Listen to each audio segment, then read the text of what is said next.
എന്തായാലും സ്നേഹിച്ച പെണ്ണിനെ തന്നെ സന്ദീപ് സ്വന്താക്കിയല്ലോ.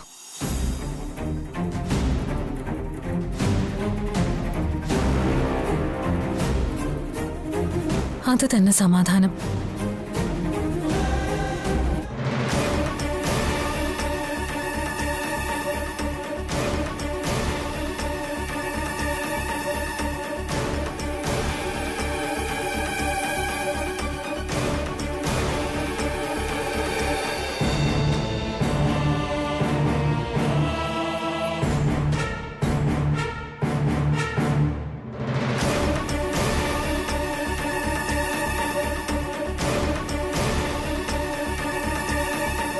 നിങ്ങളെപ്പോ വന്നമ്മേ? ഇപ്പൊ വന്നതേ ഉള്ളൂ. ഞങ്ങൾ വന്നത് മറ്റൊരു കാര്യം കൂടി പറയാനാ. ഞങ്ങൾ കുറേ ആലോചിച്ചു ഈ ഒരു അവസരത്തിൽ ഇതിവിടെ വന്ന് പറയണമെന്ന്. പിന്നെ പറയാതിരിക്കാനും തോന്നിയില്ല. അതാ വന്നത്.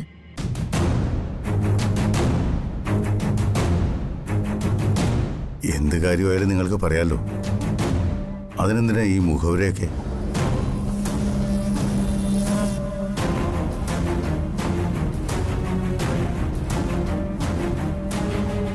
അത് വേറെ ഒന്നുമല്ല സേതു.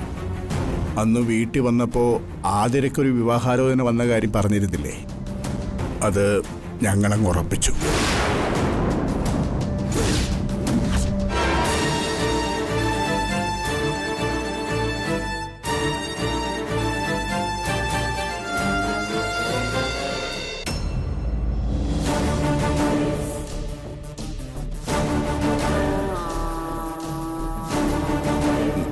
നാളെയാണ് വിവാഹ നിശ്ചയം.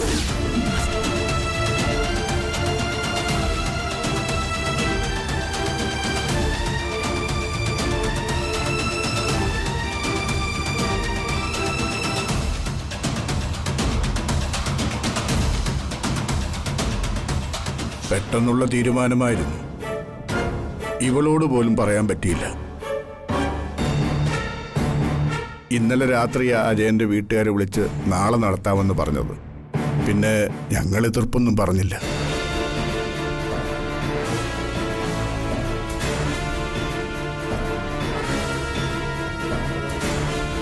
നിശ്ചയമൊന്നും വേണ്ട, വിവാഹമായിട്ട് നടത്തിയാൽ മതി എന്ന് പറഞ്ഞതാ. പക്ഷെ അവർക്കൊരേ നിർബന്ധം. നിശ്ചയം കഴിഞ്ഞാലുടൻ വിവാഹം നടത്താനാ തീരുമാനം. നന്നായി. ഒരു പ്രായം കഴിഞ്ഞാൽ പിള്ളേരെ വിവാഹം നടത്തി കൊടുക്കുന്നത് തന്നെയാണ് നല്ലത്. അല്ലെങ്കിൽ ഞങ്ങളെപ്പോലെ വിഷമിക്കേണ്ടി വരും.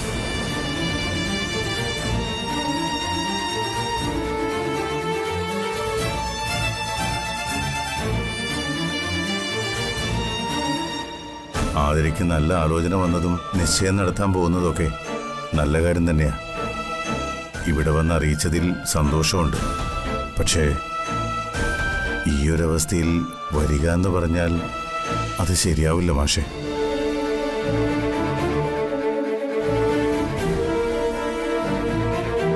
ഒന്നാമത് എൻ്റെ മനസ്സിന് ഒരു സമാധാനവുമില്ല. അതുകൊണ്ട് ഞാൻ വരില്ല, ബാക്കിയുള്ളവർ വരും. ഞാനും ഇല്ല കമലേച്ചി. ഇപ്പൊ തന്നെ ഓരോരുത്തരുടെ ചോദ്യം കേട്ട് കേട്ട് വയ്യ. എന്തിനാ വെറുതെ മറ്റുള്ളവരുടെ മുന്നിൽ തലതാഴ്ത്തി നിൽക്കുന്നത്? സച്ചി അർച്ചന എന്തായാലും വന്നല്ലേ പറ്റൂ. അവര് വരും. ഞങ്ങൾക്കറിയാലോ കാര്യങ്ങളൊക്കെ.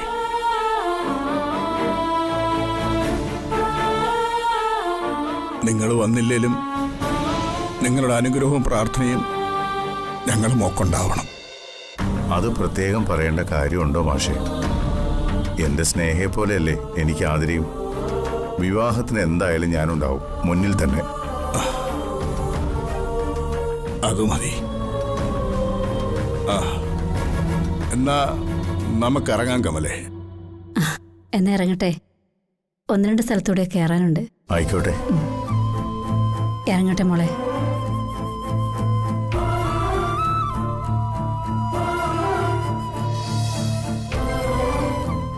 സച്ചിമോനെ, നിങ്ങളെ സൗകര്യം പോലെ അങ്ങോട്ട് വന്നാൽ മതി.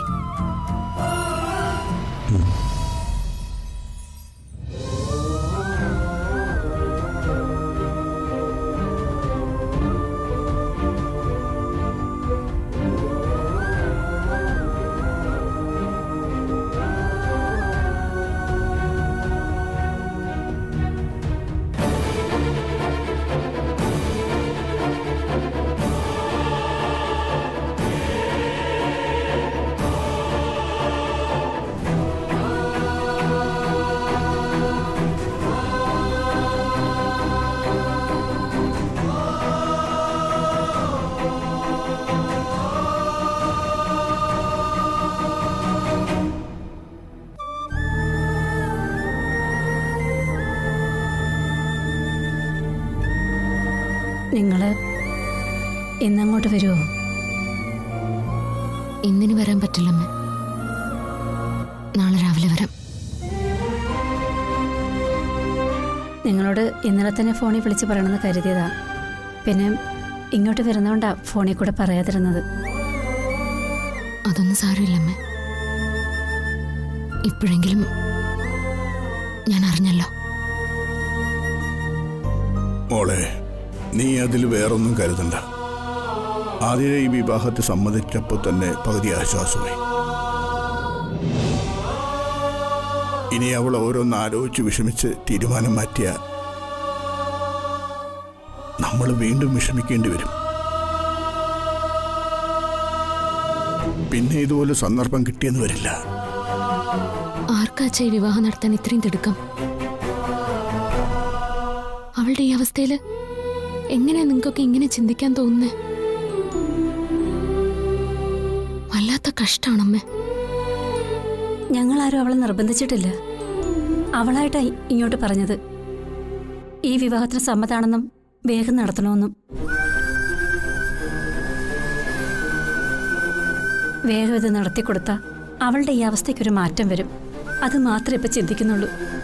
എന്തായാലും എല്ലാരും കൂടി തീരുമാനിച്ച കാര്യമല്ലേ. ഞാനായിട്ട് എതിരെ നിൽക്കുന്നില്ല. ഞാനും സച്ചേട്ടനും രാവിലെ അങ്ങ് വന്നേക്കാം. എന്നാ ഞങ്ങൾ ഇറങ്ങട്ടെ.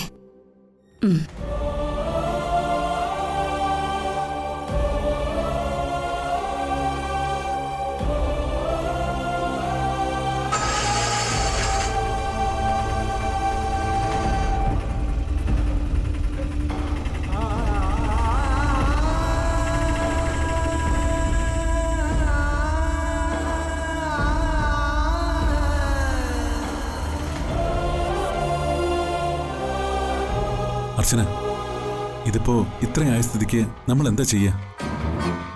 ഞാനും കൂടി പറഞ്ഞിട്ടാ സച്ചേട്ടാ അവൾ ഈ വിവാഹത്തിന് സമ്മതിച്ചത്. അവള് ധൈര്യമായിരിക്കുന്നത് ഞാൻ കൊടുത്ത ഉറപ്പിന്മേല. ആ ഉറപ്പ് എനിക്ക് കാത്തു സൂക്ഷിച്ചേ പറ്റും. ആദരടക്കം സമ്മതിച്ച കാര്യത്തിന് ഇനി ഞാനും താനെ എതിരെ നിന്നാ എല്ലാവരും നമുക്കെതിരെ തിരിയും. പിന്നെ സന്ദീപിന്റെ ആദരയുടെ വിവാഹം നടന്ന കാര്യം എല്ലാവരും അറിയിക്കേണ്ടിയും വരും. അറിയിക്കേണ്ടി വന്നാ അറിയിച്ചല്ലേ പറ്റൂ. അല്ലാതെ നോക്കി നിൽക്കാൻ പറ്റില്ലല്ലോ നമുക്ക്. ഞാൻ ആലോചിച്ചിട്ട് പരസ്യമായി ഒന്നും ചെയ്യാനും പറ്റില്ല. എതിർപ്പായി ഒരു വാക്കുപോലും മിണ്ടാനും ആവില്ല. അങ്ങനെ എന്തെങ്കിലും ഉണ്ടായാ എല്ലാവരും നമുക്കെതിരാവുകയുള്ളൂ. മറ്റെന്തെങ്കിലും ഒരു വഴി നോക്കണം. ആലോചിച്ച് നിൽക്കാൻ സമയവുമില്ല. എന്താ ഇപ്പൊ ചെയ്യാ? ഇതിത്ര പെട്ടെന്ന് എല്ലാരും കൂടി തീരുമാനിക്കുമെന്ന് കരുതിയതുമല്ല. കുറച്ച് മണിക്കൂറുകൾ കൂടി ഇനി ബാക്കിയുള്ളൂ. ചെയ്തു തീർക്കാനുള്ളത് വലിയ കാര്യവും. അപ്പോൾ നാളെയാണ് എല്ലാത്തിനും അവസാനം ഉണ്ടാവുന്ന ദിവസം.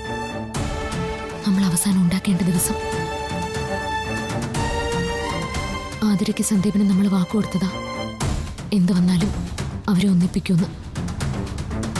തല പോയാലും ആ വാക്ക് പാലിച്ചേ പറ്റൂ.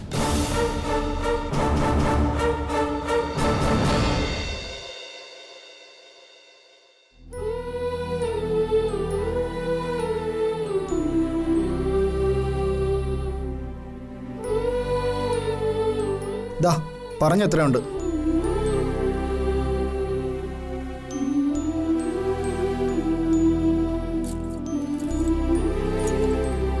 അപ്പൊ ശരി.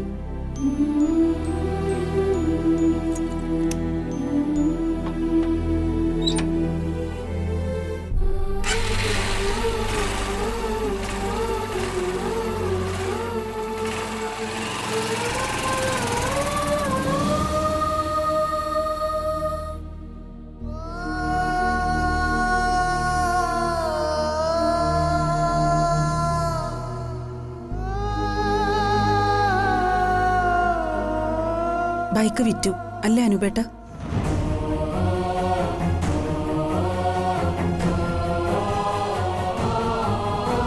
ആകെ ഉണ്ടായിരുന്ന സമ്പാദ്യമായിരുന്നു.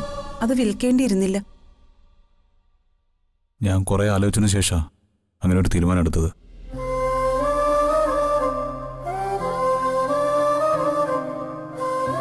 നിശ്ചയത്തിന് വേറെ വഴിയൊന്നും ഞാൻ കണ്ടില്ല. എന്തിനാ വെറുതെ പുറത്തുനിന്ന് വാങ്ങിച്ച് കടം കൂട്ടുന്നത്?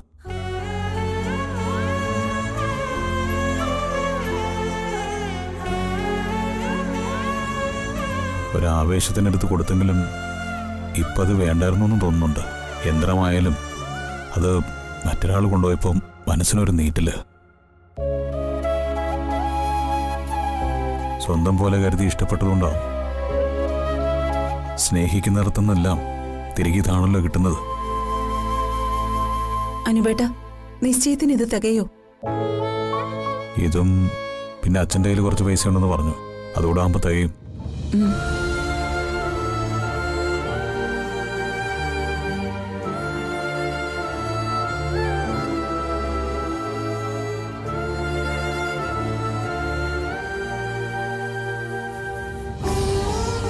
നിശ്ചയം നടക്കട്ടെ. വിവാഹത്തിന് അവന്തിക പറഞ്ഞ പോലെ പ്രമാണം നെല്ലിശ്ശേരിയിൽ പണയം വയ്ക്കാം.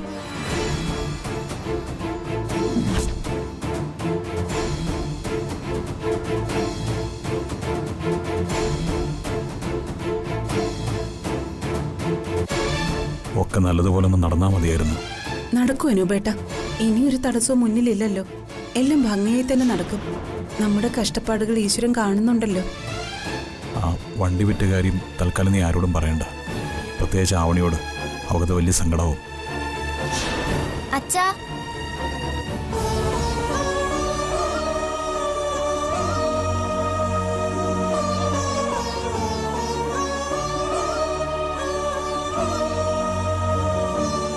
ആ മോക്കിന്ന് ട്യൂഷന് പോണ്ടേ?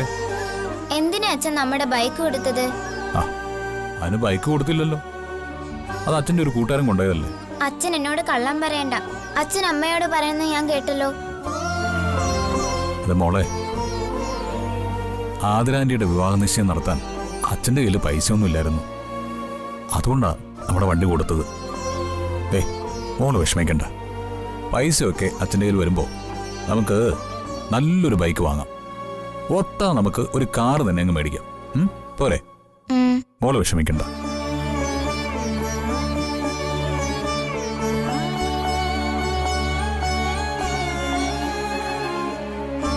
നിശ്ചയം കഴിഞ്ഞ് വിവാഹം വരുമ്പോൾ മോൾക്കച്ഛൻ പുതിയ ഉടുപ്പൊക്കെ വാങ്ങി തരുന്നുണ്ട്. നമുക്ക് ആന്റിയുടെ കല്യാണം അടിച്ചു പൊളിക്കണ്ടേ? സന്ദീപങ്ങളായിരുന്നെങ്കിൽ അടിപൊളിയായിരുന്നേനെ. ഇത് വേറെ ആളല്ലേ? ആ ആള് കൊള്ളില്ല അച്ഛാ. ആതിര ആന്റിക്ക് സന്ദീപങ്ങൾ മതി.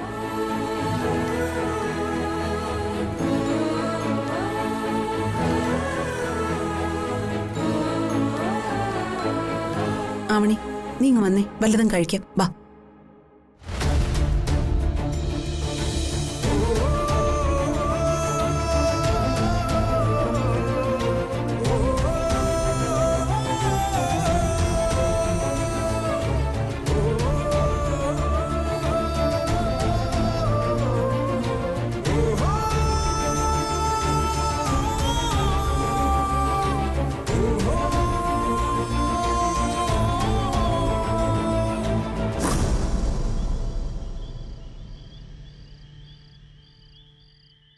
നാളെ ഇതൊന്ന് കഴിഞ്ഞു കിട്ടിയിരുന്നെങ്കിൽ സമാധാനമായിട്ടിരിക്കായിരുന്നു. ഇനിയിപ്പം മറ്റു തടസ്സങ്ങളൊന്നും ഇല്ലല്ലോ അച്ഛാ. ആതിരയും മാനസികമായിട്ട് ഈ കല്യാണത്തിന് തയ്യാറെടുത്ത് കഴിഞ്ഞു. ഇതില് ഇനി ഒരാശങ്കയുടെ ആവശ്യമില്ല.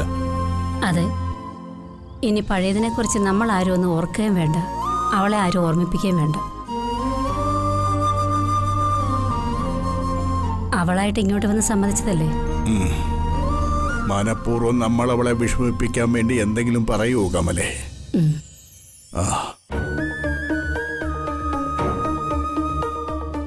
അവളൊരാളെ ഇഷ്ടമാണ് നമ്മളോട് പറഞ്ഞപ്പോ നമ്മളത് നടത്താൻ പറ്റുമോ എന്ന് ആവതും ശ്രമിച്ചതല്ലേ?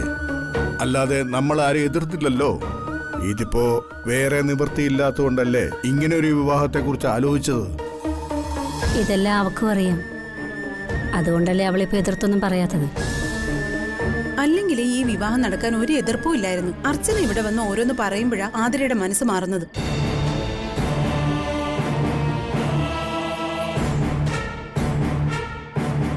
അവള് വന്ന് ഇവൾക്ക് ആവശ്യമില്ലാത്ത ധൈര്യം കൊടുക്കും.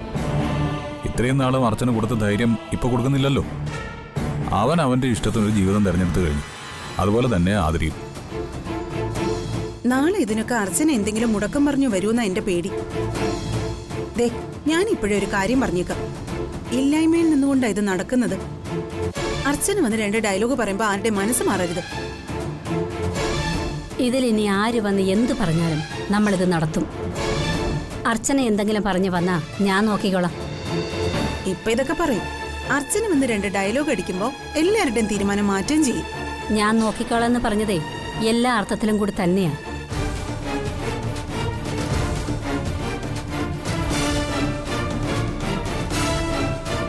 ആതിരയുടെയും അജയന്റെ കാര്യത്തിൽ ഇനി ഒരു മറുചിന്തയില്ല.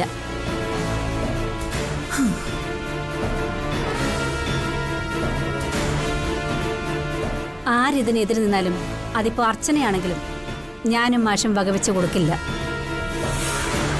ഇത് മുടക്കാൻ അർച്ചന വരികയാണെങ്കിൽ എനിക്ക് അർച്ചന എന്നൊരു മകളില്ലാന്ന് കരുതും.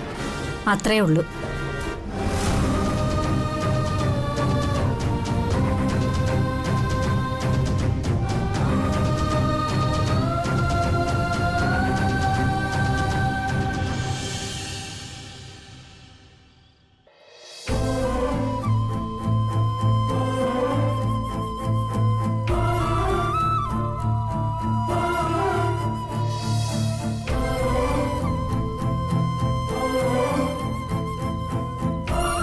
നിന്റെ ചേച്ചിയായ എന്നോടെങ്കിലും നീ സത്യം പറയടി.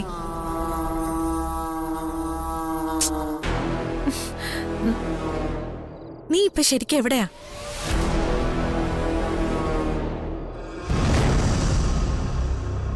ഈ ലോകത്തിന്റെ എവിടെയായാലും ശരി, നാളെ 11 മണിക്ക് നീ ഈ നാട്ടിലുണ്ടാവണം. നാളെയാണ് ഞാൻ നിനക്ക് വാക്ക് തന്ന ദിവസം.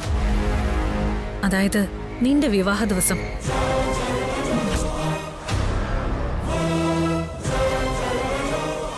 നടക്കും. മുൻപത്തെ പോലൊന്നും സംഭവിക്കാതിരിക്കാനല്ലേ എല്ലാം പക്കയെ പ്ലാൻ ചെയ്ത് ചേച്ചി ഇതിന് ഇറങ്ങിത്തിരിച്ചത്.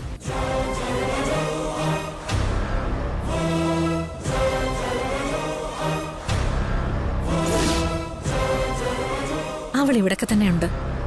ഇതിപ്പോ അർച്ചനയ്ക്ക് തന്നെ കൺഫ്യൂഷനാ. സഹോദരിയുടെ വിവാഹ നിശ്ചയം ഒരിടത്ത്, നീ മറ്റൊരിടത്ത്, സന്ദീപ് വേറൊരിടത്ത്.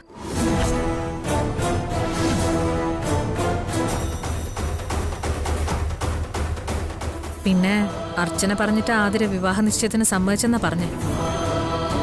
ചിലപ്പോ അതിനെ അവളുടെ നമ്പർ ആവാനും മതി. പിന്നെ സന്ദീപിനെ കാണിച്ച് ഞാനും അവളെ ഒന്ന് വരട്ടിയല്ലോ.